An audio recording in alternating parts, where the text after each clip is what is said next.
Hello friend welcome back to my channel सांग माने केमिति अछंती आपण माने मु आशा करूची जगन्नाथ आशीर्वाद रो आपण माने भले थिबे मु भी बहुत भले अछि।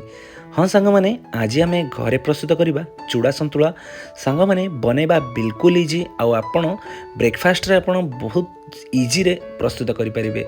मिनिमम 4 रु 5 मिनिट मध्ये रे ये चूड़ा संतुला आपण घरे प्रस्तुत करि परिबे।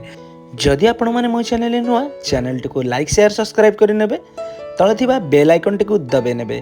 तो सांग माने देरी न करी चलंतु आमे बे वीडियो टी स्टार्ट करिबा। प्रथम सांग माने देखि पारुथिबे मु गोटे एठी कड़ाई नेची कड़ाई रे पाखा पाखी एठी 2 चम्मच एठी रिफाइन तेल दे दीची।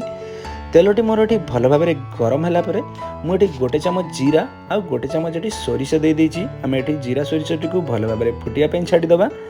तापर देखि पारुथिबे टिके हल्का स्पाइसी करिया पई मु एठी 2 ରୁ 3ଟି ग्रीन चिली काटिकी नेछि आउ किछि भृसंगा पत्र एठी ऐड करूछि टिके भल बास्ना आसीबो आउ खाइबा पई बहुत बढ़िया लागिबो। आउ जदि आपनक पाखरे पीनट अछि पीनट आउ बुट डाली एठी आपण नै परिबे नहले काजू भी नै परिबे।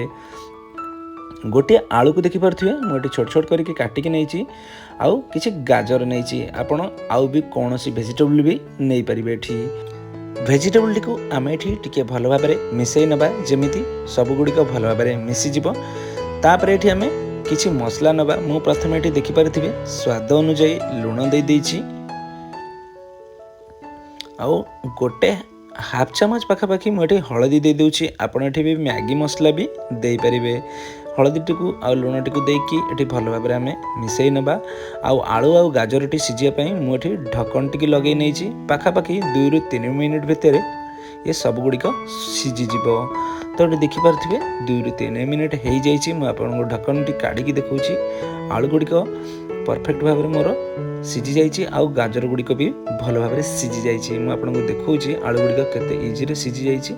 तो देखिकी जानीपारे परफेक्ट भाव में सीझी जाइए। आम जा नेक्स्ट प्रोसेस को ये देखिपारे मुझे किसी चूड़ा नहीं चूड़ाटी को आप भल भाव में पानी 2 ରୁ 3 थर धोई ने चूड़ार जो मैला गुड़िक थी भल भाव में वाश हो। मन रखिए चूड़ाटी को आप बेस समय बतुरकी रखिए ना। चूड़ाटी को भल भाव में वाश कलापर मुझे पानी चुपुड़ी साइड कर नौची आउ एठी देखिपारे आलू आउ जो गाजर मसला आम बनई पूरा परफेक्ट भाव में रेडी होगी अच्छी आउ चुपुड़ी थी चूड़ाटी एठी मु ऐड कर नौची। एठी आम 1 ରୁ 2 मिनिट भल भाव में ताकू भाजी नबा जमीती मसला गुड़िक भल भाव में चूड़ारे लगिजिवो आउ चूड़ा गुड़िक देखिपारे बिल्कुल गोटी गोटी हो।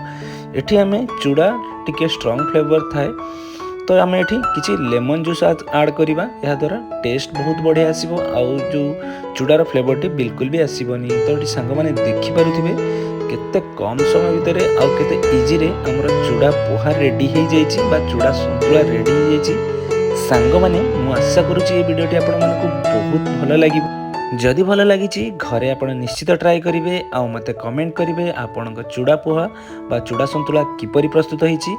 सांग माने भल लगिले लाइक शेयर निश्चित करिवे आ तळे थिबा बेल आइकन टी को दबे नेबे।